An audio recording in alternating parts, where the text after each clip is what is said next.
dose my short proteins, BPC-157 TB500 5 milligram vials. Of course, this is non-medical advice. Do I look like a doctor or a medical professional to you? No, I'm a bona fide meathead. So definitely everything that you are hearing in this video is purely for entertainment purposes, and I would definitely take anything that I say and run it by your medical professional before taking any of this non-medical advice, because this is non-medical advice. So we are going to first start with our reconstitution.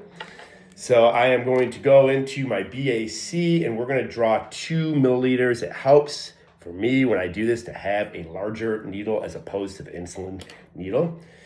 And I am going to go ahead and draw to the 2 milliliter point. Okay, very simple, right at the 2. Okay, then I'm going to take my vial of 5 milligram BPC-157 TB500, and I'm going to inject slowly and preferably on the sides. I'm going to inject my BAC fluid very slowly. You see how I'm grabbing here? So it just doesn't spurt like a fire hose on top of the solution. And I'm just going to slowly let it go down the side. Okay, this is not paint. So you know how you mix paint, you like really aggressively shake it. We don't do that with peptides. We just gently swirl. You can see it's very, very clear. So dosing wise, again, non-medical advice here.